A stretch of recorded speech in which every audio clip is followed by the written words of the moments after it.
మందులు వాడి వాడి వాడి ఇంకేమైపోయిందంటే నాలిక వెళ్ళి పళ్ళ సందుల్లోకి వెళ్ళి ఇరుక్కుపోయింది. నాలిక ఏమైపోయిందంటే తెల్లగా ఉబ్బిపోయి పాలిపోయి ఎంత అయిపోయి నాలిక పళ్ళ సందుల్లోకి వెళ్ళి ఇరుక్కుపోయింది. నేను నిత్యం అలా ఉంటాను, ఎందుకంటే నాలిక ఉబ్బిపోయింది, అది పళ్ళ సందుల్లోకి వెళ్ళిపోయింది. 3 నెలల పాటు నాకు బ్రష్ లేదమ్మా. ఈ లోపల శరీరానికి ఆహారం కావాలి, మందులు వేసుకుంటే ఆహారం కావాలి. మరి ఆహారం తినాలంటే నా నాలుక నాకు సహకరించట్లేదు. అయితే బలానికి అని చెప్పి నాకు మందులు టానిక్లు ఇచ్చేస్తే దానివల్ల నాకు ఏమైందంటే పైల్స్ వచ్చేసింది. ఈ లోపల శరీరంలో తెల్ల రక్త కణాలు ఎక్కువైపోయి మీకు అందరికీ ఆనవాళ్ళు చూపిస్తాను.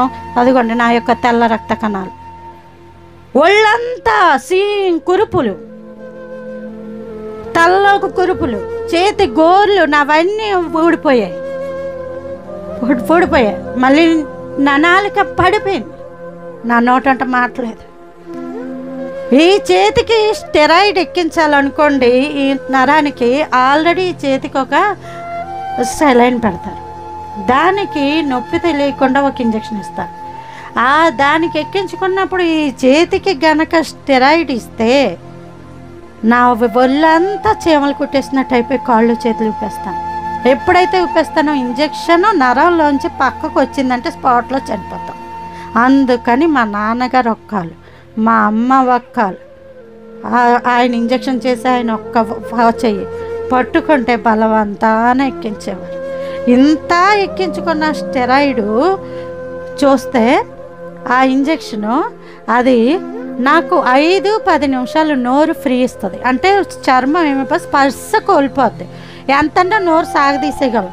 ఎప్పుడైతే నోరు సాగదీస్తానో ద్రాక్ష రసం గ్లాసుతో మా అమ్మగారు నీళ్లు తీసుకొచ్చి అంగుట్లో పోసేవారు. నా రూమ్లోకి ఎవ్వరూ రావడానికి ధైర్యం చేశారు. కుళ్ళి కంపు, ఒళ్ళంతా సీము.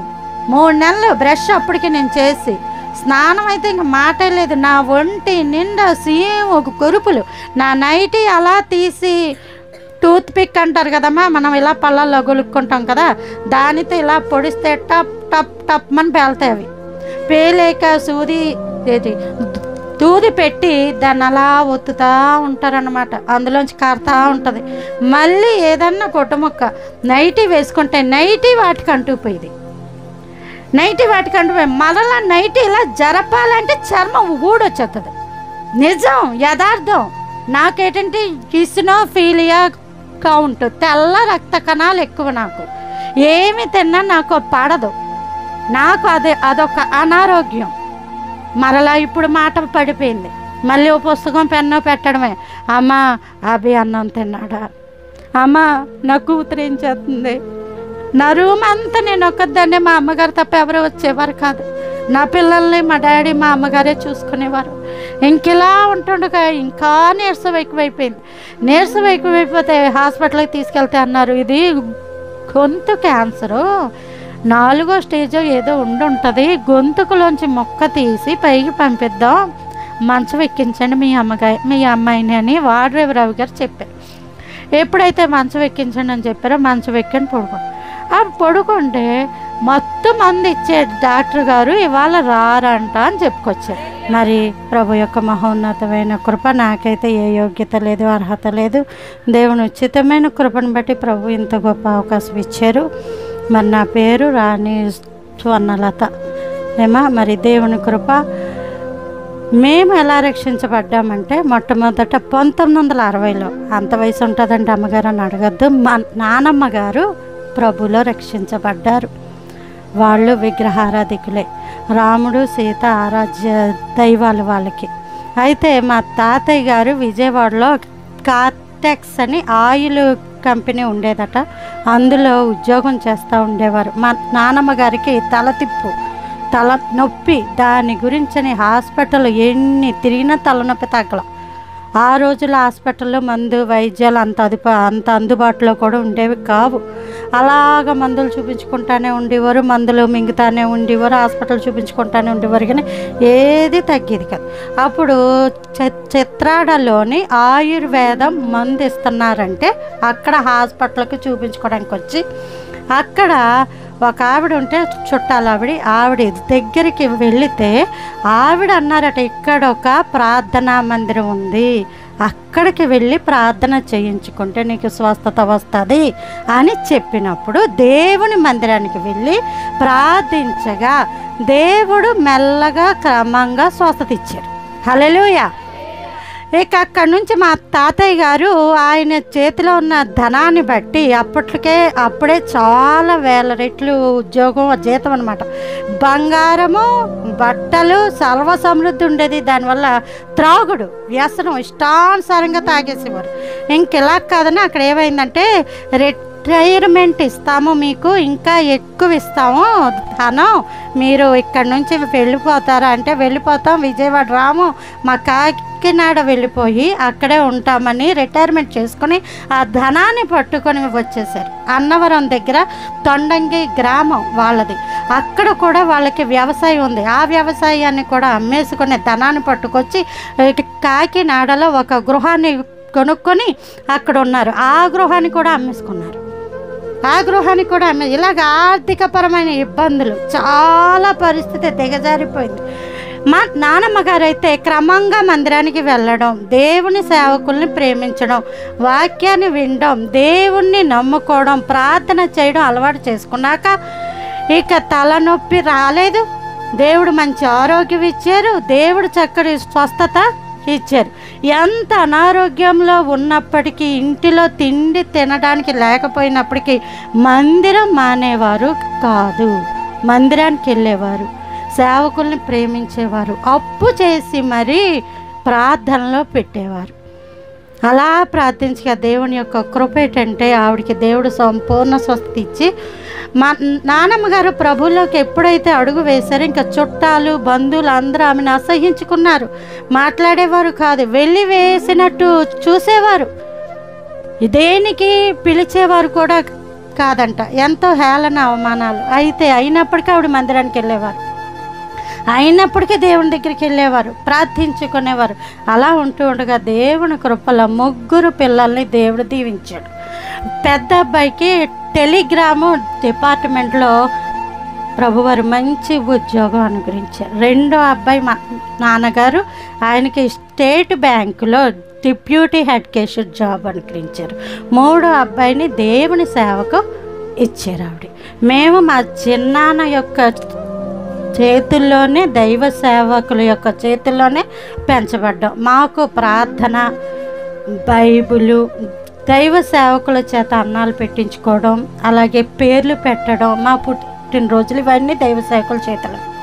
మా అమ్మగారు, మా నాన్నగారు, మా నానమ్మ వాళ్ళ అన్నయ్య, మా నానమ్మ వాళ్ళ యొక్క నాన్న, అమ్మమ్మల అమ్మ ఇద్దరు అన్న చెల్లెలు. మా అమ్మగారిని మా నానమ్మే అన్ని ప్రార్థనలకి కూడా రామ్మని తీసుకెళ్ళేది. ఇలాగ ఆరాధన అవుతూ ఉన్నప్పుడు ఒకసారి దేవుడు మా అమ్మగారిని దేవుని ఆత్మతో నింపారు. పరిశుద్ధాత్మతో నింపబడ్డాక ఈ బిడ్డనే మా ఇంటి కోడలుగా చేసుకోవాలని అడిగినప్పుడు మా తాతయ్య గారు, అమ్మమ్మ గారు అయితే మేము చెయ్యం పెళ్ళి, మేము మీ దేవుడి పెళ్ళి చెయ్యం అన్నప్పుడు మా అమ్మగారు దేవుని గురించి నిలబడ్డారు.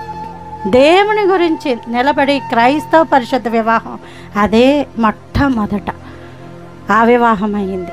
అయిన తర్వాత అన్నయ్య, నేను, మా చెల్లి 3 కూడా జన్మించాం. ప్రభు యొక్క మహాకృప. అప్పటికే దేవుడు ఆర్థికంగా బహుగా దీవించాడు. ఇంక ఇలా మేము పెరుగుతూ ఉన్నాం. అయితే నా దాకా వచ్చేసరికి ఏంటి పరిస్థితి అంటే, నేను ఎవరితోటి ఎక్కువ మాట్లాడను, నేను చాలా తక్కువ మాట్లాడతాను. నాకు మనుషులంటే భయం. ఎవరన్నా ప్రశ్న అడిగితే నేను సమాధానం చెప్పను, ముందు ఇంట్లోకి వెళ్ళిపోతాను. మా ఇంటికి ఎవరైనా వచ్చి తలుపు ఇలా కొట్టారా అనుకోండి, నేను ఇంట్లోకి పారిపోతాను. ఎవరన్నా వస్తారు, ఇప్పుడు ఏదో మాట్లాడాలని అంటే నాకు మనుషులతో మాట్లాడడం అంటే అదొక రకమైన ఫీలింగ్. నేను మాట్లాడను. అది ఎంతవరకు వచ్చిందంటే నత్తి వరకు అది వచ్చింది నాకు. నేను బాగానే చదువుకున్నాను, బాగా చదువుకునేదాన్ని. నాకు మంచి ప్రైజులు అన్నీ వచ్చాయి. మా డాడీయే ఇంట్లో కూర్చోబెట్టి మాకు 3 కూడా చదువులు నేర్పారు. బ్యాంకుకి వెళ్ళడం, రావడం, వచ్చిన తర్వాత 3 పిల్లల్ని కూర్చోబెట్టడం, చదువులు చెప్పించడం. మాకు ఫ్రెండ్స్ షికార్లు ఏముండవు. మా ఇల్లే మాకు ప్రభు కృప, లేకపోతే ఆదివారం దేవుని యొక్క మందిరం తప్ప ఇంకొక జాడు ఉండదు. అలా అనమాట. అలా పెంచుకొచ్చారు, అలా ఉండేవాళ్ళు. అయితే ఇంటర్ అయిపోయాక డిగ్రీలోకి అడుగు పెట్టాక నాకు అప్పటిదాకా చదువు అంటే మహా పిచ్చి, బాగా చదువుకోవాలి. ఈ ఎగ్జామ్స్ రేపు అనగా నేను ముందు రోజు ఉపవాసం ఉంటాను, ఎందుకంటే మంచి ర్యాంక్ కావాలి. హాల్ టికెట్ పెట్టుకొని ప్రార్థన చేసేస్తాను, ప్రభా నాకు మంచి ర్యాంక్ ఇచ్చేయి, ఫస్ట్ ర్యాంక్ ఇచ్చేయి అని చెప్పి అడుగుతాను. ఎగ్జామ్స్ అయిపోయాక రేపే రిజల్ట్ వస్తుంది అన్నప్పుడు కూడా ఉపవాస ప్రార్థన. ఎందుకోసం? మంచి రిజల్ట్ ఈ ప్రభా, మంచి రిజల్ట్ ఈ ప్రభా. అంటే చదువు అంటే అంత ప్రాణం, బాగా చదువుకుంటాను. రెండోది ఏంటంటే మంచి జాబ్ చేయాలి, మంచి ఉద్యోగం చేయాలి, మంచి ఉద్యోగంలో ఉండాలని. నాకు సిఏ అన్న ICWE అన్న చాలా ఇష్టం. అంటే ఏంటంటే అకౌంట్స్ ఉంటాయి అందులో, అవి చేసి నేను మంచి ఉద్యోగస్తురాలిగా ఉండాలి అన్న నా యొక్క ఆశ అనమాట. అయితే ఎప్పుడైతే నేను డిగ్రీలోని అడుగు పెట్టానో అప్పటిదాకా ఆడపిల్లలు మగపిల్లలు ఉన్న స్కూలు, కాలేజీ. ఈ ఆడపిల్లలు ఉన్న కాలేజీ అనమాట అది అన్నవరం సత్యవతీదేవి ఉమెన్స్ కాలేజీ. అది అక్కడికి వెళ్ళి అడుగు పెట్టాను. ఎప్పుడైతే వెళ్ళి అడుగు పెట్టానో నన్ను గ్రౌండ్లో ఉన్న కొంతమంది ఆడపిల్లలు రమ్మని, అమ్మ నీ పేరేటి అన్నారు. నన్ను అలా అడిగితే నేను చెప్పలేను, నాకు చాలా కంగారు, నేను మాట్లాడలేను. అయితే వాళ్ళు ఎప్పుడైతే అడిగారో నా పేరు చెప్దాం అనుకున్నాం కానీ చెప్పలేకపోయేసరికి ఇంకా పైపెచ్చి ఏంటంటే నాకు 2 కాళ్ళ నుంచి చెమట, 2 చేతుల నుంచి చెమట, కంగారు. నాకేమవుతుందంటే అవతల మనిషి చీకటి అయిపోతారు, కంటికి కనబడరు అనమాట. ఇంక నేను పరిగెట్టుకుంటే క్లాస్కి వెళ్ళిపోయాను. ఎప్పుడైతే అలా వెళ్ళిపోయానో అది ఎప్పుడు డిగ్రీ ఆ వయసులో వెళ్ళేసరికి ఇంక నా చుట్టూ ఉన్న ఆడపిల్లలకి ఈ అమ్మాయిని మనం ఎలా అన్నా ఆట పట్టిద్దాం, ఈ అమ్మాయిని మనం ఏమన్నా అల్లరి చేద్దాం, అలా చేద్దామని నేను ఎప్పుడైతే ఇలా పారిపోవడం, వాళ్ళు నవ్వుకోవడం, నన్ను పిల్లడం, ఏదో ప్రశ్న అడగడం, నేను చెప్పలేకపోవడం, పరిగెట్టడం ఇంక ఇలా ఉండేసరికి నాలో భయం. ఇంకా క్లాస్కి వెళ్ళాలంటే భయం, గ్రౌండ్లో నించోాలంటే భయం, ఇంట్లోని ఏటమ్మ ఇంతవరకు బాగానే కదా ఉన్నావు, ఏనాడు క్లాస్ మానలేదు, స్కూల్ మానలేదు, ఇప్పుడేంటి నువ్వు ఇలాగ ఎగ్గడేస్తున్నావు స్కూల్ అంటే, ఇంకేం చెప్పేదాన్ని కాదు, క్లాసుకి వెళ్ళేదాన్ని కాదు, గ్రౌండ్లో ఉండిపోయేదాన్ని, లేదా రోడ్ల మీద సైకిల్ వేసుకొని తిరుగుతూ ఉండేదాన్ని. ఆ స్కూల్ అయిపోయాక కాలేజీ అయిపోయాక మరలా వచ్చేదాన్ని. ఇంకెలా ఉండి కొన్నాళ్ళకి ఏం చేశానంటే అటెండెన్స్ పలకడం కూడా నాకు కష్టమైపోయింది. SR అని పలకడం కూడా చాలా ఇబ్బంది అయిపోయింది. ఎందుకు అంటే ఆ పిల్లలు అదిగో వచ్చేది చూడు అనేసరికి నాకు కంగారు అనమాట. నన్ను అలా అనకూడదు, నా మటు నన్ను ఫ్రీగా వదిలేస్తే ఫ్రీగా ఉంటాను, కానీ నన్ను అబ్జర్వ్ చేస్తూ చూసి నన్ను ఏడిపిద్దాం అనుకుంటే నేను సరిగా ఏమీ కూడా చేయలేను అనమాట.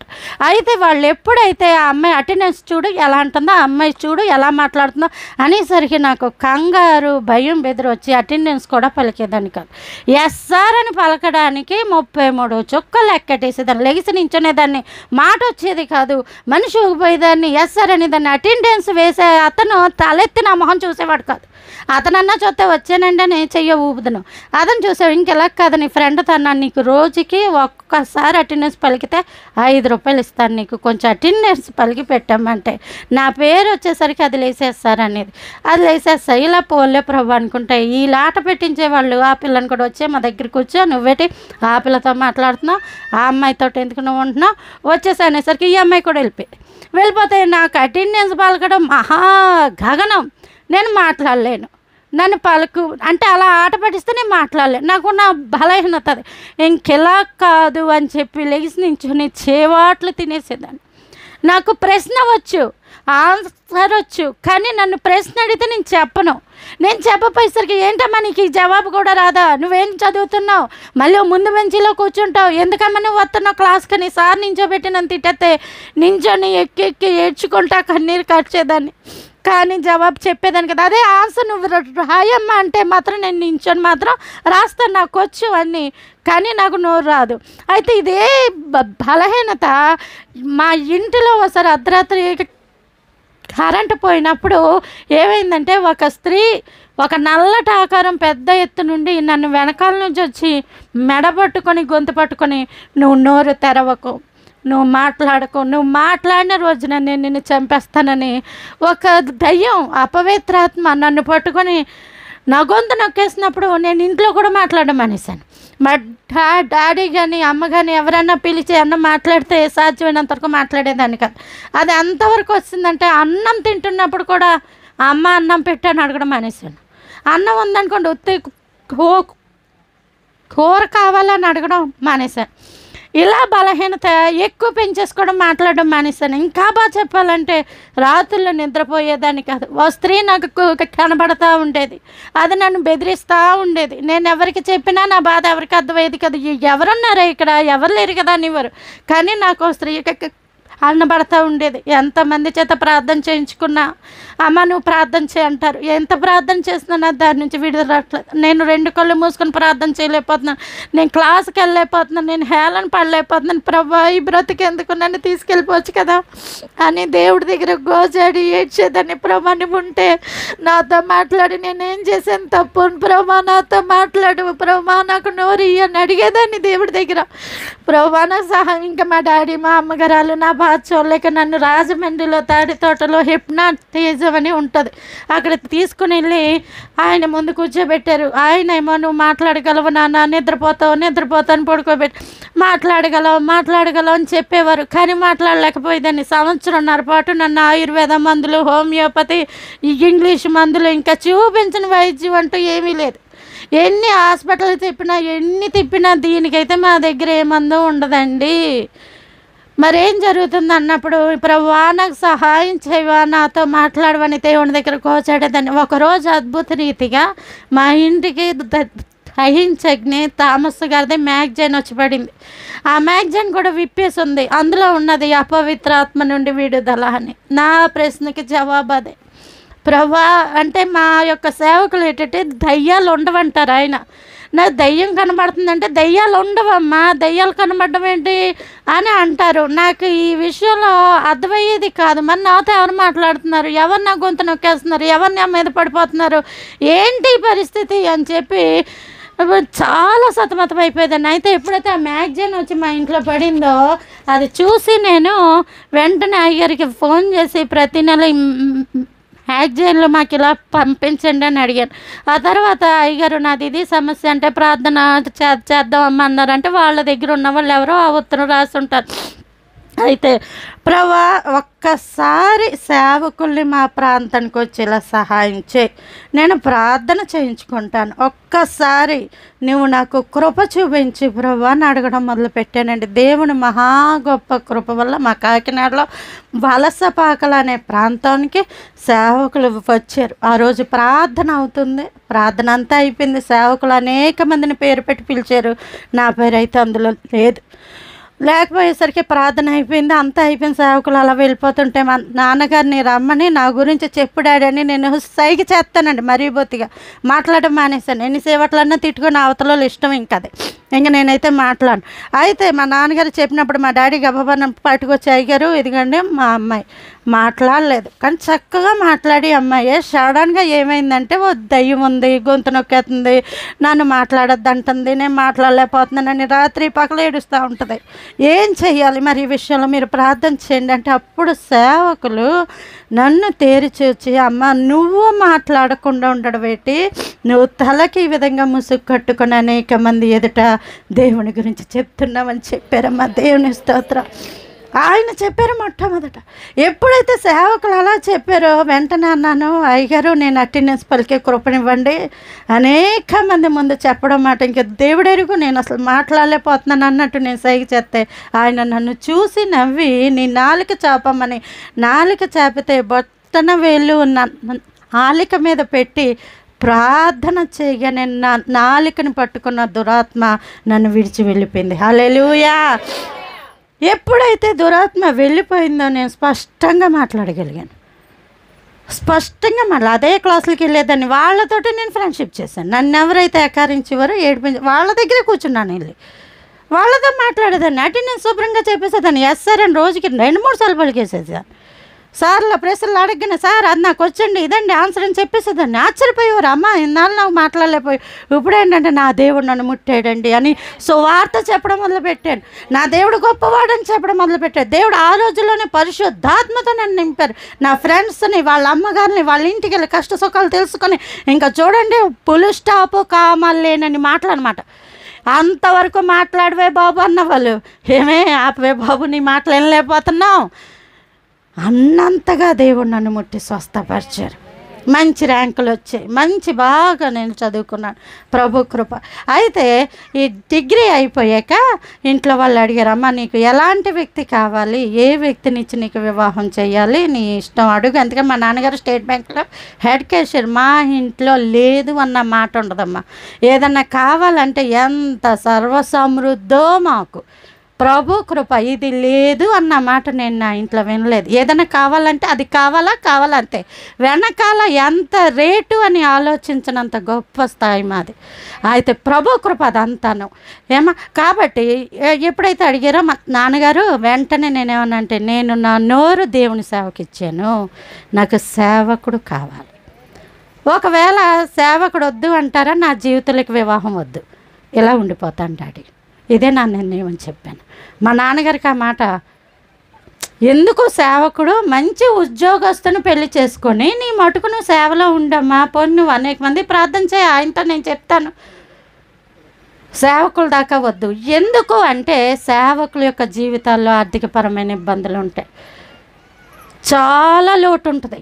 ఏదైనా కావాలి అంటే నువ్వు మోకాళ్ళు వేసే ప్రార్థన చేస్తే దేవుడు ఆకాశం నుంచి కరుణెత్తగాని రాదు. ఇప్పుడు నీకేం తెలియలే, తర్వాత రోజుల్లో ఆహారం తినాలన్నా నీ కృప అంటావు, చాలా ఇబ్బంది పడిపోతావమ్మా. అంత ఇబ్బంది నేను చూడలేను, కావాలంటే మంచి ఉద్యోగస్తుని పెళ్లి చేసుకో, కానీ నువ్వు నీ సేవ కూడా నువ్వు చెయ్యి అన్నప్పుడు నేను ఒకటే చెప్పాను, నీ నోరు ఇచ్చిందే దేవుడు డాడీ, నోరు ఇచ్చిన దేవుడు. ఆకాశ పక్షులను చూడము, అవి వెత్తవు కోయవు, కొట్లలో కూర్చుకొనవు, మీరు వాటికంటే బహుశ్రేష్ఠులు కారా అని నా దేవుడు నాతో మాట్లాడాడు. కాబట్టి నాకు ఆహారం ఆయన ఇస్తాడు, ఇచ్చేదైతే, ఇవ్వకపోతే ఆయన చెప్తాం అంతే డాడీ అన్నప్పుడు ఇంకా నాకు చెప్పలేక, సర్లే అయితే సేవకుల సంబంధాలు చూడండి అంటే నేను అక్కడ కూడా ప్రార్థన చేసుకున్నాను. ఒకే ఒక్క సంబంధం రావాలి, నేను ఎవరిని ఇలాగ ఎత్తి చూడను, నీ కుమారుడు నీ సేవకుడు అయితేనే నేను ఇలా కళ్ళెత్తి చూస్తాను. ఒకే ఒక్క పెళ్లి చూపులు, మరొక పెళ్లి చూపులు కూడా నేను కూర్చోను ప్రభాని. సంబంధం వచ్చినప్పుడు దేవుడిని అడిగాను, దేవుడు అన్నాడు, ఇతడు నీకు భర్త అని చెప్పాక నేను పెళ్లి చూపులకి వెళ్ళాను. నేను ఇలాగే నించున్నాను, ఒకే ఒక పెళ్లి చూపులు. మా వారు అడిగారు, ఆయన దేవుని యొక్క సేవకులు, పాయికరావుపేట గ్రామం. మరి దేవుడు కృప, చక్కటి వివాహం అయిపోయింది మాకు. అయితే సాతానుడు కుటుంబంలో కూడా ప్రవేశించాడు. ఇద్దరికి ఏవో తగాదాలు చిన్నవే, అవి ఎంతవరకు వచ్చినాయి అంటే నేను ప్రెగ్నెన్సీ. అయితే మా నాన్నగారు అమ్మగారు, వద్దమ్మ నువ్వు ప్రెగ్నెన్సీ కదా వచ్చేసని చెప్పి నన్ను తీసుకొచ్చి అమ్మగారి ఇంట్లో పెట్టారు. ఆ తర్వాత నాకు చక్కటి ఆడబిడ్డని ఇచ్చారు దేవుడు.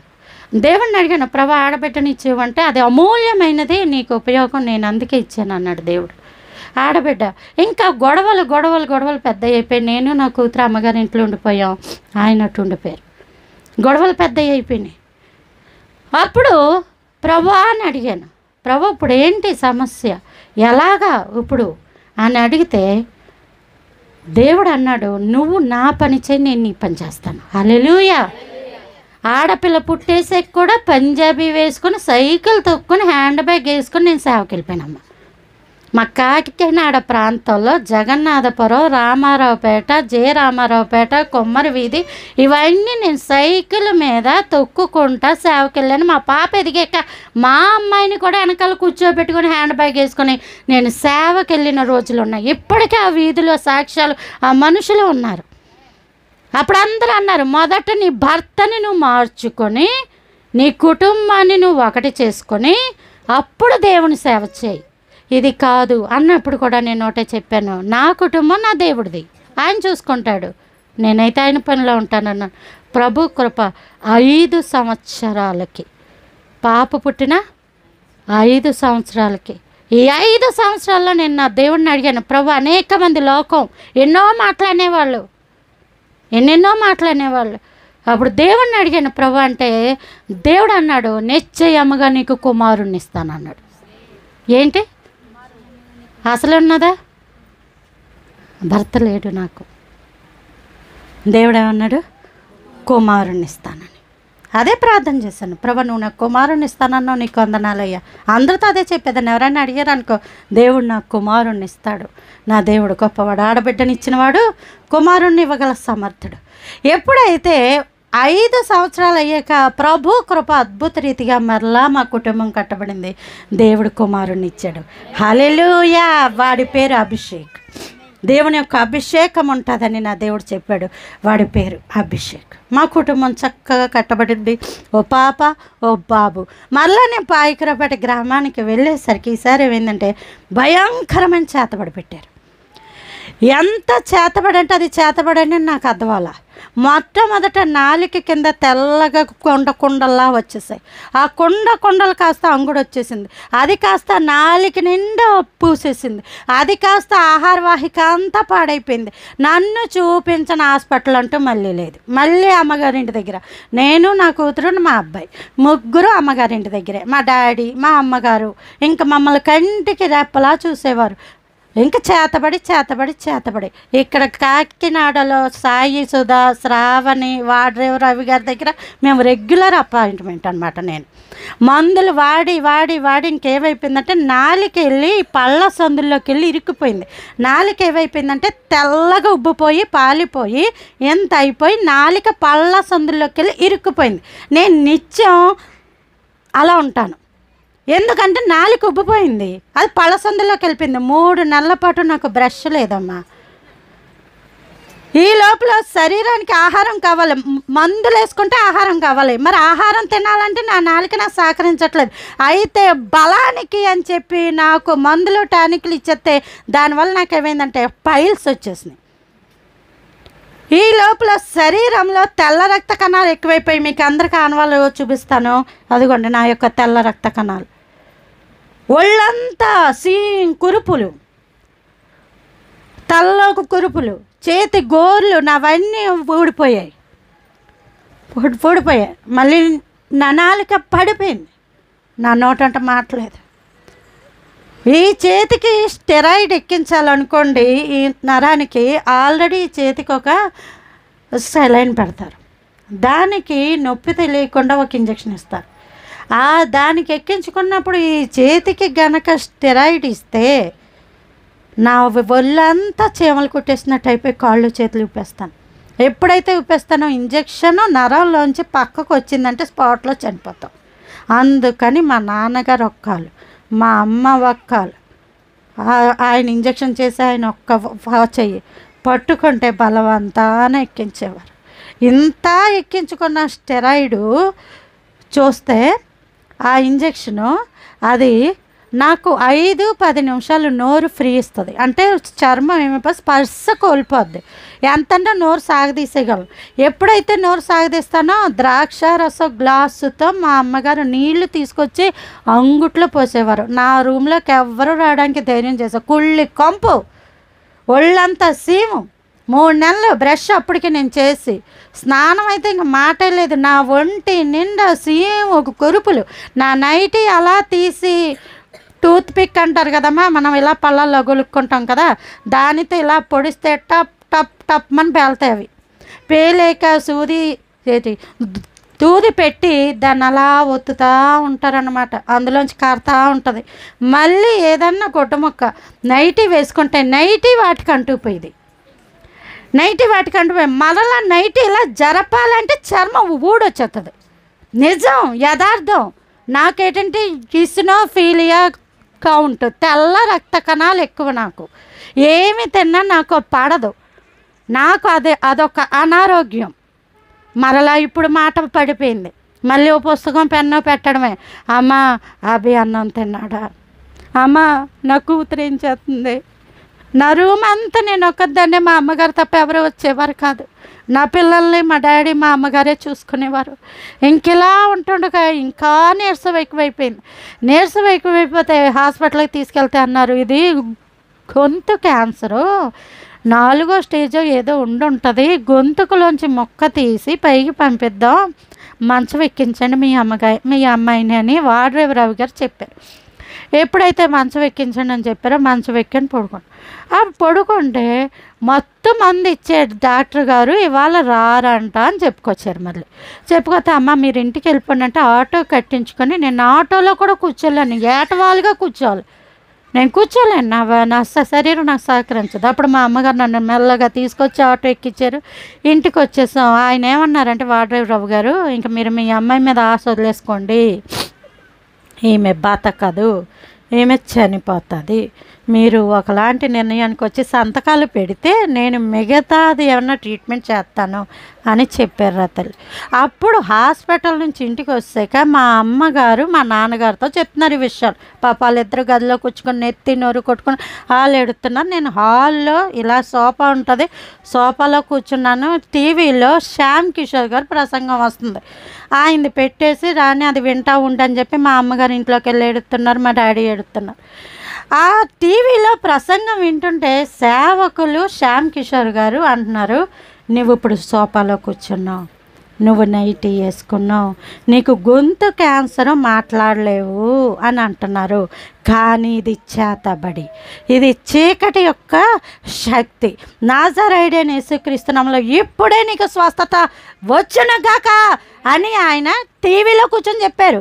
నేను వెళ్ళలేదమ్మా, నేను నా ఇంట్లోనే సోఫాలో కూర్చున్నాను, స్క్రీన్ మీద టీవీలో ఆయన వచ్చారు.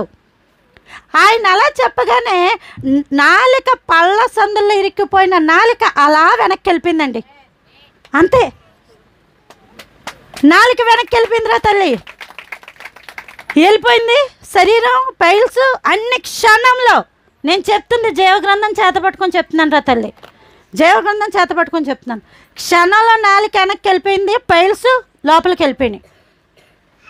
వెంటనే నేను అమ్మ అని పిలిస్తే మా అమ్మగారు పరిగెట్టుకు వస్తాను, నువ్వేనా పిలిచావు, ఇన్నాళ్ళు మాట్లాడలేదు, నీ నాలుక ఎలా వచ్చింది, నీకు ఎలా మాట్లాడగలుగుతుందంటే, నాకు ఆకలేస్తుంది, కొంచెం అన్న పెట్టామంటే పెడతాను, నువ్వు తినగలుగుదువా, నువ్వు తినడం అవుతుంది అసలు పెట్టమని అడుగుతున్నావు, అయినా పెడతానని ఇడ్లీ పిండితో అట్టు నాకు వేడివేడిగా వేసి పెట్టారు. పెట్టి అలా చూస్తున్నారు విచిత్రంగా, ఇది తినలేదు కదా. ఇంత ద్రాక్షారస గ్లాసుతో నీళ్ళు పోస్తేనే 600 రూపాయలు ఇంజక్షన్ కావాలి నాకు. అలాంటిది ఇది ఇవి అట్టు అడుగుతుంది, ఎలా తింటుందని విచిత్రంగా చూస్తున్నారు మా అమ్మగారు మా డాడీ. అట్టు ఇలా ఇరిపానండి, నోట్లో పెట్టుకున్నాను, నాకు చప్పగా అనిపించింది, ఇందులోకి నాకు పచ్చడి కావాలి అన్నప్పుడు గబబా తీసుకొచ్చి పచ్చడి వేశారు, అట్టు తిన్నాను. దేవుని కృప. అప్పటి నుంచి మళ్ళీ అలా తినడం మొదలుపెట్టాను. ఇప్పుడు నాకు ప్రత్యక్ష సాక్షి మీ పాస్టమ్ గారే. చక్కగా చేప, చికెను, మటను, బిర్యానీ ఈ చేతులతో తిన్నాను నేను. సెలైన్లు ఎక్కించుకుంటే కానీ గ్లాసుతో నీళ్ళు తాగడానికి కూడా నా పరిస్థితి నాకు సహకరించదు. మరలా దేవుడు కృప బలాన్ని పొందుకున్నాను. మరలా పాయకరావుపేట గ్రామం వెళ్ళి దేవుని సేవలో ఉన్నాను. దేవుని కృప, దేవుడు నాకు ఇచ్చిన కృప, ఆయన ఇచ్చిన గొప్ప భాగ్యం ఏంటంటే రాత్రి పగలు బైబిల్ చదువుకోవడం నాకు అలవాటు, ప్రార్థన చేయడం నాకు అలవాటు. మా యొక్క గృహంలో మేము ఎలా ప్రార్థన చేస్తానంటే, నేను మా పిల్లలు స్కూల్కి వెళ్ళిపోయాక, మా వారు పరిచర్యకి వెళ్ళిపోయాక, నేను ఇంటి బయట నేనే తాళం వేసుకొని వచ్చి ఇంట్లో కూర్చొని మళ్ళీ తలుపులు గల్లెట్టేసుకొని ప్రార్థన చేస్తాను. ప్రార్థన చేస్తున్నప్పుడు నన్ను ఎవరన్నా లేపడం నాకు ఇష్టం ఉండదు. నా దేవుడు వచ్చి మాట్లాడే సమయం అది. ప్రభువా నువ్వు మాట్లాడతావు కదా, నువ్వు నాతో మాట్లాడు అన్నప్పుడు దేవుని మహా గొప్ప కృపలు, అనేకమైన పరలోకపు దర్శనాలు, అనేకమైన కార్యాలు, అనేకమైనవి దేవుడు చూపించారు. అవి మీ ముందు కొన్ని ఉంచడానికి ప్రయత్నిస్తాను.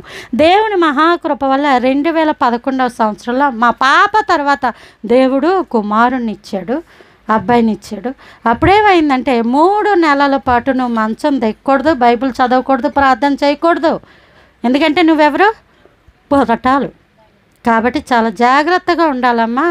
ఆ రోజుల్లో నువ్వు చాలా జాగ్రత్తగా ఉండాలి. ఇన్నాళ్ళగా ఏడ్చి మోకాళ్ళు వేసి ప్రార్థన చేస్తానంటే కుదరదు అంటే, ప్రభా అని దేవుడిని అడిగాను. ఈ 3 నెలల్లో నా జీవితంలో ఒక అద్భుతం జరిగిపోవాలి.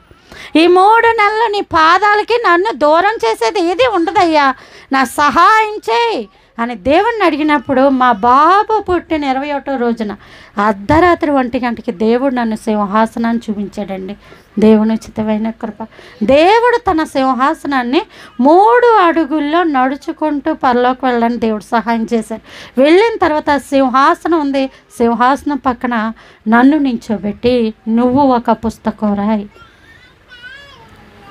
అందులో నా సింహాసనం ఉంచుతాను అన్నప్పుడు, ప్రభా నాకు రాదే, నేను పుస్తకాలు రాయడం నాకు రాదు ప్రభు అంటే, ఇలా చక్కగా దగ్గర తీసుకొని నా శక్తి నిన్ను కమ్ముకుంటుంది, నువ్వు రాయి. ఆ పుస్తకంలో 1000 స్తోత్రాలు ఉంటాయి. ఎంతమంది అయితే ఇబ్బందుల్లో ఉండి, ఎంతమంది అయితే సమస్యల్లో ఉండి ఉపవాస దినం అంటూ పెట్టుకొని ఈ స్తుతులను అర్పిస్తూ ప్రార్థన చేస్తారో, నేను వాళ్ళ జీవితాల్లో నా సింహాసనం ఉంచుతాను అని చెప్పినప్పుడు దేవుని కృప ఈ 1000 స్తుతులు 4 రోజుల్లో దేవుడే రాయించాడు, నేను కాదు. 3 నెలలు అవ్వేసరికి దేవుడు స్తుతుల పుస్తకంతో నన్ను నించోబెట్టాడు. హల్లెలూయా. మళ్ళీ ఈ యొక్క స్తుతుల పుస్తకం దేవుని మహాకృప వల్ల ఇంగ్లీష్లో కూడా రాయడానికి దేవుడు సహాయము అనుగ్రహించాడు. అయితే ఎప్పుడైతే నేను దేవుని సన్నిధిలో ఇంకా ఎదుగుతూ ఉన్నానో, థామస్ గారు ఒకసారి చెప్పారు ప్రసంగంలో, మీరందరూ నాకు అది ఇది అని ఉపవాసాలు ఉంటారే కానీ ప్రభువా నా పట్ల నీ చిత్తం ఏంటి అని ప్రార్థించాలి. నీ చిత్తం ఏంటని అడిగారా అని అడిగినప్పుడు నేనైతే అడగల. నేను ఎప్పుడు కూడా ఎలా ప్రార్థించేదాన్ని, నాకు ఫస్ట్ ర్యాంక్, నాకు మంచి మార్కులు ప్రభా అని అడిగేదాన్ని. కాబట్టి నేను ఆ రోజు నుంచి నాలో సమర్పణ, నా పట్ల నీ చిత్తం ఏంటి, నా పట్ల నీ ప్రణాళిక ఏంటని ఒకరోజు రాత్రి 12 వరకు ప్రార్థన చేసుకొని నేను నిద్రపోయాక అంటే ఇంకా నిద్ర కూడా అవ్వలేదండి, నేను ప్రార్థన చేసాను, అయిపోయాక నా పక్కన మంచం దగ్గర తలుపు ఉంటుంది కదా, అటుపక్క చూస్తుంటే ఒక స్త్రీ తెల్లటి వస్త్రాలు వేసుకొని ఈ తలకు ఆయిల్ పెట్టుకొని బైబిల్ గ్రంథం ఇలా పట్టుకొని ఆవిడ అన్నది నాతో, పరిశుద్ధమైన దానిలో అతి పరిశుద్ధమైనది దేవుడు నీకు ఇస్తున్నాడు అని చెప్పి ఆవిడ మేఘం వలె అయిపోయిందండి. ఆవిడ మేఘం వలె అయిపోయింది. ఎప్పుడైతే అలా అయిపోయిందో, ప్రభు ఆ పరిశుద్ధమైన దాంట్లో అతి పరిశుద్ధమైనది ఏముంటుంది ప్రభు నాకు చూపించు అని అడిగినప్పుడు, దేవుడు మళ్ళీ 3 రోజులు ఉపవాసం ఉన్నప్పుడు ప్రభు యొక్క మహోన్నతమైన కృప వల్ల దేవుడు ఆ రోజు మోకాళ్ళ మీద ప్రార్థనలో ఉంటుండగా తెల్లటి వస్త్రాలు వేసుకొని ఇంతవరకు తల ఉండి రొమ్ముకి బంగారు దట్టి ఉండి ఆయన చేతిలో రొట్టె ఉండి ఆ రొట్టెను విరిచి అక్కడున్న వాళ్ళకి ఇస్తూ, నీవు చేయవలసిన పని ఇది అని నాకు చెప్పారండి. హల్లెలూయా, హల్లెలూయా. ఆ తర్వాత ప్రభు నాకు అభిషేకం కావాలి, నన్ను అభిషేకించు ప్రభు అని నేను కొన్ని రోజులు ప్రార్థనలో ఉండి, నేను పడుకున్న తర్వాత రోజు ఒక బలిష్టమైన దేవదూత, ఆయన చాలా బలంగా ఉంటాడు, సువర్ణపు రంగులో ఉంటారు. ఆయన ఆకాశం నుంచి వస్తూ నన్ను పట్టుకొని పరలోకానికి తీసుకుని వెళ్ళారు. హల్లెలూయా. నేను అలా వెళ్తూ ఉన్నాను, అనేక మంది నా చుట్టూ ఉంటున్నారు, వాళ్ళకి నేను తెలుసంట అని వాళ్ళు మాట్లాడుతున్నారు తప్ప నాకు వాళ్ళు తెలియదు. కానీ వాళ్ళు నన్ను పలకరిస్తూ ఉన్నారు. అలా వెళ్తూ ఉన్నాం, కొండలు ఎక్కుతున్నాం, లోయలు ఎక్కుతున్నాం, నీరు ప్రవహిస్తూ ఉందా, పక్క నుంచి నాతో పాటు ఉన్న దేవదూత నా చేయి పట్టుకొని తీసుకెళ్తా ఉన్నాడు. అలా వెళ్తూ మేము ఎక్కడికి వచ్చామంటే ఒక ప్రాంతానికి వచ్చాం. ఆ ప్రాంతంలో 5 సువర్ణముతో చేయబడిన స్తంభాలు ఉన్నాయి. 5 స్తంభాలు ఉన్నాయి. నాతో పాటు ఉన్న దేవదూత ఆ స్తంభాలతో మాట్లాడుతున్నారు, ఏదో మాట్లాడుతున్నారు, నాకు అర్థం అట్లా. ఆ స్తంభాలు నాతో పాటు ఉన్న దేవదూతతోటి మాట్లాడుతున్నారు, నాకు అర్థం అట్లా. ఈలోగా అక్కడికి వెలుగు నడుచుకుంటూ వచ్చింది. ఆ వెలుగు అక్కడికి వచ్చేటప్పటికి 5 స్తంభాలు నాతో ఉన్న దేవదూత వీళ్ళందరూ వెలుగుతో మాట్లాడుతున్నారు. ఆ వెలుగు వీళ్ళందరితో మాట్లాడుతున్నారు. వెంటనే నేను దేవదూత చెయ్య వదిలి ఆ వెలుగులోకి వెళ్ళిపోయి ఆయన యొక్క హస్తాన్ని పట్టుకొని, ప్రభువా వీళ్ళు ఎవరు అని అడిగాను. అప్పుడు నాతో ఒక మాట అంది, నీ వెళ్ళి వాళ్ళను ముట్టుకో, తాకి చూడు, అన్నప్పుడు నేను పరుగున వెళ్ళిపోయి అక్కడున్న స్తంభాలను ముట్టుకుంటే వాళ్ళకి కళ్ళు, ముక్కు, నోరు ఉన్నాయి, కానీ అది స్తంభం, సువర్ణముతో చేయబడిన స్తంభం. అందులో నేను వెళ్ళి ఒక స్తంభాన్ని ఇలా ముట్టుకున్నాను, పరుగున వచ్చాను, వెలుగు దగ్గరకు వచ్చాను, ఆయన యొక్క హస్తాన్ని పట్టుకున్నాను. ప్రభువా, వీళ్ళు ఎవరు అంటే వీళ్ళు అపోస్తలులు, ప్రవక్తలు, సంఘ కాపరి, పరిచర్య చేసేవాళ్ళు, ఇలా 5 రకాల అభిషేకం. వీళ్ళ అభిషేకాల్లో నువ్వు దేన్ని ముట్టుకున్నావు తెలుసా? ప్రవక్తల అభిషేకాన్ని ముట్టుకున్నావు. నేను నిన్ను ప్రవక్త్రినిగా అభిషేకిస్తున్నానని దేవుడు చెప్పాడండి. హల్లెలూయా, హల్లెలూయా. అలాగే ఒకసారి నేను ప్రార్థన చేస్తూ ఉండగా మోషే, ఏలియా వాళ్ళిద్దరూ నా ప్రార్థనా గదిలోకి వచ్చారు. వచ్చినప్పుడు మోషే గారు నా తల మీద కర్ర పెట్టి, ఆయన దానితో నా తల మీద పెట్టి, దేవుడు నిన్ను అభిషేకించెను, దేవుడు నిన్ను అభిషేకించెను, దేవుడు నిన్ను అభిషేకించనని ముమ్మారు నాతో పలికాడండి. ఆయన మోషే గారు పలికారు. ఎప్పుడైతే పలికారో దేవుని అభిషేకంతో నేను మరలా నింపబడ్డాను. అనేకమైన పరలోకపు దర్శనాలు ఇవన్నీ ఉన్నప్పుడు తర్వాత కాలంలోనే నాకు గొంతు క్యాన్సర్ అన్నది వచ్చిందనమాట. గొంతు క్యాన్సర్ వచ్చిన తర్వాత ప్రభువా నన్ను ముట్టు స్వస్థపరచని అడిగాను కదమ్మా. అడిగిన తర్వాత మరలా నేను ప్రార్థన చేస్తూ ఉంటుండగా నన్ను దేవుడు అనేకమైన ప్రసంగాలతోటి నింపారు. అయితే ఆ ప్రసంగాలు నేను ఎలా చెప్పాలి, అనేక మందికి నేను ఎలా ప్రసంగాలు చెప్పాలి ప్రభు అని అడిగినప్పుడు దేవుడు ఏమన్నాడంటే, కాంతి టీవీలో నువ్వు మాట్లాడు అని నాకు చెప్పారండి. కాంతి టీవీ కాకినాడలో ఉంటుంది. పీజే స్టీఫెన్ పాల్ గారు, శైలా పాల్ గారు వస్తూ ఉంటారు ఆ ఛానల్లో.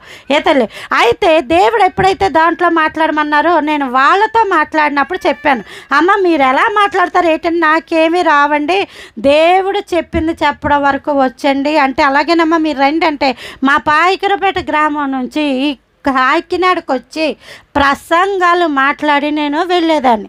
అయితే ప్రభా ఈ ప్రయాణం, ఈ నలుగుడు నా వల్ల అవ్వట్లేదు, పిల్లలు, స్కూళ్ళు, క్యారేజీ, మళ్ళీ అక్కడ పనులు ఇక్కడ పనులు చేయలేకపోతుందంటే దేవుడు ఏం చెప్పాడు తెలుసమ్మా, నేను నీకు కెమెరా ఇస్తున్నానని చెప్పాడు. హల్లెలూయా. దేవుడు ఎప్పుడైతే కెమెరా ఇచ్చాడో నా వీడియోస్ నేనే తీసుకొని నేనే ఎడిటింగ్ కూడా చేసుకొని ఆ వీడియోస్ కాంతి టీవీ వాళ్ళకి పంపేదాన్నండి. దేవుడు అంత కృప చూపించాడు. ఒకప్పుడు నేను ఎలా ప్రార్థన చేశానంటే, న్యూస్ పేపర్లో ఉన్న వాళ్ళకి ప్రార్థించేదాన్ని. అంటే ప్రియుడు మోసం చేసే ప్రియురాలు మోసం చేసిన ప్రియుడు, ఆత్మహత్యలు, వరకట్న వేధింపులు, రోడ్డు ప్రమాదాలు, చావులు, వాళ్ళు చంపేసుకోవడం, కుతంత్రాలు ఉంటాయి కదమ్మా. ఆ న్యూస్ పేపర్లో కనబడిన ప్రతి చేదు విషయానికి కూడా చేతులుంచి ప్రార్థన చేసేదాన్ని. ఎందుకంటే ప్రభు ఈ ఆత్మలు రక్షించి, ప్రభు వీళ్ళకి మనశ్శాంతి దయచే, వీళ్ళ పట్ల నీ కార్యము జరిగించి అని ప్రార్థన చేయడానికి దేవుడు అంతగానో కృప చూపించాడు. నేను ఈలోక కాంతి టీవీలో నేను మాట్లాడుతూ ఉంటూ నేను నా ప్రసంగాలన్నీ అక్కడ పెడతా ఉన్నప్పుడు దేవుని మహా గొప్ప కృప వల్ల అందులో ప్రసంగం విజయవాడలో ఉన్న ఒక తల్లి గారు ఆలకించి ఆవిడికి ఒక సమస్య ఉంది. ఆ సమస్య గురించి చెప్పినప్పుడు ప్రార్థించగా దేవుడు సహాయం అందించి ఆమెను విడిపించారు. ఎప్పుడైతే ఆమె విడిపించబడిందో ఆమె అమ్మగారు, మీ గురించి నేనేమన్నా ఇస్తాను, మీకేం కావాలి, మా వారు ఇజ్రాయెల్ దేశంలో యూదుల యొక్క ఇంటిలో పనులు చేస్తారు, మీకు అక్కడ నుంచి ఏమన్నా పంపిస్తాను, మీకు ఏమన్నా కావాలా అని అడిగితే నాకు బైబిల్లో ఉన్న ఒక వాక్యం బాగా గుర్తు. అదేంటంటే, మీకు అక్కరగా ఉన్నవేవో ఆయనకు తెలియను. హల్లెలూయా. మనకేమి అక్కరలో ఆయనకి తప్ప ఎవరికి తెలియదు. మనం అవసరాన్ని బట్టి అడగం, ఆశ కొలదే అడుగుతాం. దేవుడు అవసరాన్ని బట్టి ఇస్తాడు. అదే మనకి దేవుడికి తేడా. హల్లెలూయా. అయితే ఎప్పుడైతే అలాగా నాకు ఆ వాక్యం జ్ఞాపకం కాబట్టి నేను ఒకటే అన్నాను, నేను నా దేవుణ్ణి అడుగుతానండి, దేవుడు ఏదైతే తెప్పిస్తారో అది ఇవ్వండి అని చెప్పి నేను ఆ రోజు రాత్రి ప్రార్థనలో కూర్చున్నా. ప్రభు నాకేం కావాలయ్యా, నువ్వు నాతో చెప్పయ్యా, ఇజ్రాయెల్ దేశం నుంచి నాకేం కావాలి నువ్వు చెప్పు అన్నప్పుడు నేను చక్కగా ఒక స్వరాన్ని విన్నాను. అదేంటంటే, హీబ్రూ బైబిల్ నువ్వు తెప్పించుకొని చెప్పాడు దేవుడు. హల్లెలూయా. నేను తర్వాత రోజు ఆంటీకి చెప్పాను, ఆ అమ్మగారికి, అమ్మ నాకు హిబ్రూ బైబుల్ తెప్పించండి అంటే ఆవిడ అడిగారు, మీకు హిబ్రూ వచ్చా? రాదండి అన్నాను. మీరు అసలు హిబ్రూ బైబిల్ ఎప్పుడన్నా చూసారా? రాదండి, నాకు తెలియదండి. మరి ఎందుకమ్మా మీకు హిబ్రూ? ద్రాక్షారసం, రొట్టెలు, ముసుగులు, ప్రార్థనా నూనె అలాంటివి ఏమన్నా అడగండి, అందరూ అవేనండి తెచ్చుకుంటారు, హిబ్రూ బైబిల్ ఎవరో తెచ్చుకోరమ్మా అన్నారు. ఏమోనండి, నా దేవుడు ఇలాగే చెప్పారు, మీకు వీలైతే తీసుకురండి అంటే, సర్లేమ్మా అని చెప్పి హిబ్రూ బైబిలు, ద్రాక్షారసం, రొట్టె, ముసుగులు, ప్రార్థనా నూనె ఇవన్నీ ఇజ్రాయేల్ దేశం నుంచి వాళ్ళ ఆయన ద్వారా ఆవిడింటికి పంపించేలాగా చేసుకొని ఆ విజయవాడ ప్రాంతం నుంచి మరలా నాకు నా ఇంటికి ఈ వస్తువులన్నీ పంపించారు తప్ప నేను ఇంట్లో చదువు కూడా బయటపెట్టల. ఇది హిబ్రూ బైబిలు. హల్లెలూయా. ఇది హిబ్రూ బైబిలు, ఇజ్రాయేలు దేశంలో యూదులు చదువుకునే హిబ్రూ బైబిలు ఇది. అయితే ఈ బైబిల్ ఈ విధంగా ఉంటుందని కూడా నాకు తెలీదు. మన బైబిల్ ఉన్న అలవాటు ఏంటంటే ఇలా కదా ఉంటుంది. అందుకని నేను ఈ బైబిల్ని ఇలాగే పట్టుకున్నానమ్మా, ఇలాగే పట్టుకున్నాను. దీన్ని ఎలాగ తీయాలో ఎలా చదవాలో నాకు అక్షరం మొక్క కూడా రాదు. నేను ఇప్పటికొచ్చి ఫ్లైట్ కూడా ఎక్కలేదు. నేను ఎక్కడికి పెద్ద వాడబడిపోయి అనేక ప్రాంతాలకి వెళ్ళిపోయిన అమ్మాయిని కూడా కాదు. అయితే ఈ బైబిల్ పట్టుకొని ప్రార్థించాను, ప్రభువా నువ్వు ఇచ్చావు ఇది, నువ్వు హిబ్రూ బైబిల్ తెప్పించుకో అని చెప్పావు కదా, ప్రభువా నువ్వు మాట్లాడు, ఈ బైబిల్ ఎందు నిమిత్తం నువ్వు ఇచ్చేవో నువ్వు నా పట్ల కృప చూపించు ప్రభువా అని నేను ప్రార్థించాను. కొన్ని దినాలు ప్రార్థించగా నాకున్న ఒక అలవాటు ఏంటంటే నా మంచం దగ్గరే తలగడ దగ్గర బైబిల్ పెట్టుకుంటా. ఎందుకు? రాత్రులు ఏమన్నా వచ్చి పీకనకెత్తదనా? కాదు నాన్న, మెలుకు వస్తాయి బైబిల్ చదువుకొని ప్రార్థనలో ఉందామని బైబిల్ దగ్గర పెట్టుకున్నా. నాకు అది అలవాటు. ఆ రోజు రాత్రి కూడా ప్రార్థించి, ప్రభువా ఈ బైబిల్ యూదులది, మేము అసలు ముట్టుకోవడానికి కూడా అర్హత లేదు, అలాంటి హిబ్రూ బైబిల్ మాకు ఇచ్చావు కదా, నాకు సహాయం చేయని అడిగితే రాత్రి 12 దాటాక మా ఇంటిలోనికి తెల్లటి వస్త్రాలు వేసుకున్న ఒక వ్యక్తి గుమ్మంలో దారబంధంలోంచి ఒంగొని వచ్చారు. ఇలా నేను చూశాను ఖచ్చితంగా. ఆయన ముఖము లేత ముఖము, 30 సంవత్సరాల వయస్సు, అంతకు మించి ఉంటుందేమో, 1-2 అంత మించి ఉండదు. ఆయన ముక్కు చాలా సూదిగా నిటారుగా ఉంటుంది, చేతులు వేళ్ళు సన్నగా పొడుగ్గా ఉంటాయి. ఆయన చాలా పెద్ద మనిషి. సీలింగ్లోంచి కూడా ఒంగొని మాట్లాడారు నాతో. ఆయన అన్నారు, అమ్మా నీకు హిబ్రూ వచ్చా? నాకు రాదండి అని. నువ్వు చదువుతున్నది నీకు అర్థమవుతుందా? నాకు అర్థం అవ్వట్లేదండి.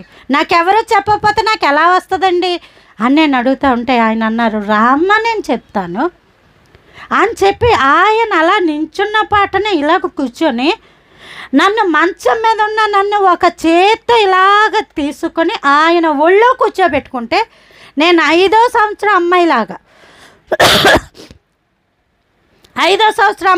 ఆయన యొక్క కాల్లో ఒక తొడ మీద అటొక్కలు ఇటొక్కలు వేసి కూర్చుంటే నన్ను ఆయన నడుం దగ్గర నుంచి పొట్ట దగ్గర నుంచి ఇలా గట్టిగా వెనక్కిలా పట్టుకొని ఇంకో చేత్తో బైబిల్ చేత్తో పట్టుకొని, ఈ చేత్తో నువ్వు బైబిల్ ఇలా పట్టుకుంటున్నావు కానీ ఇలా పట్టుకోరు, బైబిల్ ఇలా పట్టుకోవాలి, హల్లెలూయా, బైబిల్ ఇలా పట్టుకోవాలి అని చెప్పి ఆయన ఈ చేత్తో బైబిల్ ఇలా తెరిస్తే, హిబ్రూ బైబిల్ ఎలాగే ఉంటుందండి, రివర్స్లోనే ఉంటుంది. ఇలా తీసిన తర్వాత అమ్మా ఈ హిబ్రూ ఇక్కడి నుంచి చదవాలి. మనం ఇక్కడి నుంచి కదా వెళ్ళిపోతాం, ఇక్కడి నుంచి కదా, కానీ హిబ్రూ ఇక్కడి నుంచి చదువుతారు. దేవుడు నాకు బైబిల్ తీసి చూపించి ఆలెఫ్, బేత్, గీమెల్, దాలెత్ అనే అక్షరాలు చెప్తున్నప్పుడు అవి హిబ్రూ ఆల్ఫాబెట్స్ అట. నాకు తెలీదు దాని గురించి అసలు. ఆయన చెబుతా ఈ చెవిలో ఉంటే నా కంటికి వాటి రూపాలు కనబడడం మొదలెట్టాయి. హల్లెలూయా. నా కంటికి వాటి యొక్క రూపాలు కనబడడం మొదలెట్టాయి. ఆయన చెప్తా ఉన్నారు, నేను చూస్తూ ఉన్నాను, చూస్తూ ఉన్నారు. మరి ఈ లోపల ఎప్పుడు తెల్లారిపోయింది, లేచిపోయాను. పిల్లలకి మళ్ళీ వంట, క్యారేజ్, బట్టలు ఉతకడం, అంట్లు తోముకోవడం పని అంతా మొదలైపోయింది. మా వారు అంటున్నారు, రాత్రి నువ్వు 12 దాటాక లైట్ కూడా వేసుకోలేదు, ఒక్కదానివి కూర్చొని హిబ్రూ బైబిల్ చదివేస్తున్నావు. నేను నిన్ను అడుగుదాం అనుకున్నాను, అమ్మా ఏంటి అని. కానీ నువ్వు చాలా సీరియస్గా చదివేసుకుంటున్నావు అన్నారు. అయితే ఇదంతా నిజమే అంటే అవును, నువ్వు నిజంగానే కూర్చున్నావు మంచం మీద కూర్చొని లైట్ వేసుకోకుండా హీబ్రూ బైబిల్ నువ్వు చదువుతున్నా అన్నప్పుడు మళ్ళా పిల్లలు వెళ్ళిపోయాక ఆయన వెళ్ళిపోయాక ఇంటి తలుపులు గల్లెట్టేసి మోకరించి ప్రభువా అని అడిగితే నా దేవుడు అంటున్నాడు, నిన్న రాత్రి నేనే నీ దగ్గరికి వచ్చాను. హల్లెలూయా. ఎస్ సార్ అని పలకలేని నన్ను, నా పిల్లడికి సైతం నేను వండి పెట్టుకోలేని దాన్ని, నాకే గ్లాసుడు ద్రాక్షారస గ్లాసుతో నీళ్ళేస్తే అంగుడు తెరిచి వేయడానికి 600 రూపాయలు ఇంజక్షన్ స్టెరాయిడ్లు ఎక్కించుకుంటేనే కానీ నోరు తెరవని నేను హిబ్రూ చదవడానికి దేవుడు సహాయం చేశాడమ్మ. హిబ్రూ భాష చదవడానికి దేవుడు సహాయం చేశాడు. నా దేవుడు అన్నాడు, నేనే నీ దగ్గరికి వచ్చాను. నేను రాత్రి నీకేవైతే చెప్పానో ఒక పుస్తకం పెన్ను పెట్టుకుని రాసించు, ఈసారి వచ్చి గ్రామర్ చెప్తాను అన్నాడు దేవుడు. హల్లెలూయా. మళ్ళీ నేను అదంతా రాసి పెట్టుకున్నాను నాన్న, నేను నా ఇంటిలోంచి అడుగు కూడా బయటికి ఎట్టలేదు. మళ్ళీ చెప్తాను ఇది. నేను ఈ పుస్తకం విజయవాడలో ఉన్న ఒక సహోదరి వాళ్ళ ఆయన గారు యూదుల ఇంటిలో పనిచేస్తారు, ఆయన ద్వారా వాళ్ళని అడిగి అయ్యగారు మీరేం చదువుతారు అని అడిగినప్పుడు వాళ్ళ ద్వారా దేవుడు ఈ పుస్తకం నాకు అందించారు. ఇది తీయడం కూడా నాకు రాదు, నాకెవ్వరూ హిబ్రూ చెప్పలేదు, నేను ఇంటిలోంచి కూడా ఎక్కడికి వెళ్ళను, నేను ఇంటిలోంచి కూడా కాలు బయటికి పెట్టను. నేను మా ఇంటిలో ఉన్న మా వీధిలో ఉన్న నేను బయటికి కనబడను, ఎందుకంటే నా ప్రార్థన కదే. నేను ప్రార్థన బైబిల్ అంతమించి నాకు వేరే జ్ఞాపకాలు ఉండవు. నేను ఇంట్లో ఉన్నాను, ప్రార్థించుకున్నాను, మళ్ళా ప్రభువా నాకు చెప్పవా, గ్రామర్ చెప్పవా, అయ్యా నేను చదువుకోలేయ్యా బైబిల్ అంటే దేవుడు చెప్పాడు. మరొకసారి వచ్చి చెప్పారు, ఏమో చెప్పారు నాకు, అది చూస్తే అర్థమైంది. కానీ తర్వాత బైబిల్ తెరిచినప్పుడు నేను స్పష్టంగా చదవగలిగాను. దేవుడు మహాకృపలో స్పష్టంగా చదివాను. హిబ్రూ అయితే నాకు అర్థం అవ్వలేదు. హిబ్రూ నేను చదివాను కానీ హిబ్రూ నాకు అర్థం కాలేదు. మరలా దేవుడిని అడగడం మొదలెట్టాను, ప్రభువా నేను చదవగలుగుతున్నాను కానీ మీకు చెప్పాలంటే ఎలాగా, మీ అందరికీ చెప్పాలంటే అది ఎలాగయ్యా, నాకే అర్థం అవ్వట్లేదు. నాకు చదవడం వచ్చింది కానీ అర్థం అవ్వలేదయ్యా, చెప్పయ్యా అని ప్రార్థన చేయగా రాత్రి ఒక స్వరం వినబడింది. హిబ్రూ గ్రీకు ఇంటర్లీనియర్ అని ఒక యాప్ ప్లే స్టోర్లో ఉంటుంది, నువ్వు వేసుకొని చెప్పాడు దేవుడు. హల్లెలూయా. అప్పుడు ప్లే స్టోర్లోకి వెళ్ళి చూస్తే నిజంగా ఉంది ఆ యాప్, నిజంగా యాప్ ఉంది. ఆ యాప్ వేసుకొని అందులో చూస్తూ ఈ బైబిల్లో చూస్తూ నేను చదువుకుంటే ఆ కింద ఇంగ్లీష్లో అర్థం అవుతుంది, ఇంగ్లీష్లోంచి తెలుగులోకి చదువుకొని ఈరోజు హిబ్రూలో బైబిల్ చదువుకోవడానికి, హిబ్రూ భాషలో దేవుణ్ణి ఆరాధించడానికి, పాటలు రాయడానికి, పాటలు పాడడానికి, ఇంకా మొత్తం అంతా హిబ్రూ పరిచర్య చేయడానికి దేవుడు సహాయం చేశాడు. హల్లెలూయా. హల్లెలూయా. ఎస్ సార్ అని పలకలేను దాన్ని.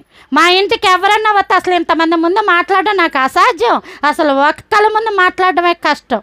నా చేత ఎవరు మాట్లాడించలేకపోయేవారు, ఎందుకంటే నేను మాట్లాడను. ఇంకా వాళ్ళ ఇష్టం, ఏం చేసినా సరే వాళ్ళ ఇష్టం. ఇంకా దేనికైనా సరే నేను సిద్ధం, వాళ్ళు సిద్ధం, అలా ఉంటుంది.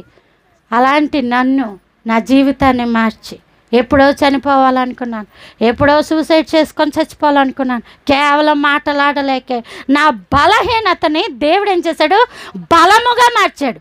హల్లెలూయా. మాటలాడలేని నా చేత హిబ్రూ భాష సైతం మాట్లాడగలదు అన్నంత కృప అనుగ్రహించాడమ్మా నా దేవుడు. ఈ హిబ్రూలో నేను చదవడం రాయడమే కాకుండా హిబ్రూ భాషలో స్తుతులు రాయడానికి దేవుడు సహాయం చేశాడు. ఇది మన ఇండియాలోనే మొట్టమొదటి పుస్తకం హిబ్రూ భాషలో స్తుతులు. అయితే అది అందరికీ రాదు కాబట్టి దాన్ని తెలుగులోకి రాశాడు. అయితే హిబ్రూ భాష మీరు నేర్చుకోవాలి. నాకు రాదని అనకండి, దేవుడు ఉన్నాడు, సహాయం చేస్తాడు. దేవుని కృప ఉంటే నేను నేర్పిస్తా. ఏమా ప్రార్థించుకోండి, ప్రార్థనాపూర్వకంగా నేర్చుకోండి. దానివల్ల ఏమవుతుందంటే బైబిల్ని ఇంకో కోణంలో లోతుగా వెళ్ళి, ప్రభువారే చెప్పారు కదా పేతురుతోటి, లోతుగా నీ నావని నడిపించు అన్నారా. మన యొక్క ఆత్మీయమైన జీవితంలో ఆ నావను లోతుగా నడిపించినప్పుడు విస్తారమైన దీవెనలు, ఆత్మీయపరమైన దీవెనలు అన్నీ దేవుడు అనుగ్రహిస్తాడు. అసలు ఈ సాక్ష్యం మరుగు నుండిపోవాలి. నా ఇంటిలో నేను ఉండేదాన్ని. అయితే ఒక సిస్టర్ గారి ద్వారా అయ్యగారి యొక్క ఫోన్ నెంబర్ నా దాకా వచ్చింది. ప్రార్థించాను, ప్రభా నీ సేవకులతో మాట్లాడాలి, మరి మీరు అవకాశం ఇస్తే నేను నీ సేవకులతో మాట్లాడతానని ఫోన్ చేయగానే టక్కమని తీశారు. అయ్యగారు ఎంతో బిజీ, మన ఎలీషా అయ్యగారు. ఫోన్ చేయగానే టక్కమని తెస్తే, అయ్యగారు నేను హిబ్రూ భాష రాస్తానండి, చదువుతాను, మాట్లాడతాను, హిబ్రూ బైబిల్ ఉంది అయ్యగారు, ఈ విషయాలు ప్రపంచానికి చెప్పాలి, తెలియాలి, ఈ సాక్ష్యం అన్నప్పుడు, అమ్మ మీరు రండి, నేను రాజానగరం దగ్గర కలువచర్ల అనే ప్రాంతానికి వస్తున్నాను, అక్కడికి వచ్చినప్పుడు మీరు రండి, మీ సాక్ష్యం నేను వింటానని. ఏమీ నాకు గురించి ఏమీ తెలియకపోయినా దేవుని యొక్క మహాకృపను బట్టి, ఆయన ప్రేమను బట్టి నాకు అవకాశం ఇచ్చారు. మరి నేను అక్కడికి వచ్చినప్పటి నుంచి మరి అయ్యగారే మమ్మల్ని రిసీవ్ చేసుకున్నారు. అలాగే మమ్మల్ని ఒకళ్ళు ఇంట్లో కూడా ఉంచారు. కృపమ్మ గారు అంటున్నారు కదా, ఆమె ఇంట్లో ఉంచారు. వాళ్ళ కొడుకు, వాళ్ళ కోళ్ళు, ఆ కుటుంబం నన్ను ఎంతగానో ఆదరించింది. మరి అయ్యగారు నా సాక్ష్యం అంతా ఓపికగా విని ఒక్క మాట అన్నారు, ఈరోజు మధ్యాహ్నం మీరే వాక్యం చెప్పాలి. హల్లెలూయా. నేను అన్నాను, అయ్యగారు అది మీ సమయం, నా సమయం కాదు. మేము మీకోసం అక్కడున్న పిల్లలు ఆసక్తితో మీకోసం చూస్తూ ఉంటే మిమ్మల్ని కూర్చోబెట్టి నేను నించోడబెట్టండి, వద్దండి అయ్యగారు అంటే, అమ్మా ఇంత గొప్ప సాక్ష్యం మరుగై ఉండకూడదు, మీరు మాట్లాడండి, రండి నాతో పట్టుకోవటానికని. అయ్యగారి వల్లే నాకు ఈరోజు ఇక్కడి నించోడానికి అవకాశం వచ్చింది. లేకపోతే నాకు మీరు తెలీదు, మీకు నేను తెలీదు, అయ్యగారు అసలు తెలీదు. ఏమో మరి దేవుడు మరి ఇక్కడికి వచ్చాక మరి అమ్మగారు, పాస్టర్ అమ్మగారు చక్కటి ప్రేమ విందు చక్కగా ఏర్పాటు చేశారు. మళ్ళీ ఇక్కడ నన్ను నించోబెట్టి నా గురించి అయ్యగారికి ఏం తెలియదు పాప, మీ సంఘ అయ్యగారికి. మరి ఎలీషా అయ్యగారు నేను చెప్తానమ్మా మీ గురించి అని నించొని నా గురించి చక్కగా మరి నన్ను పరిచయం చేశారు.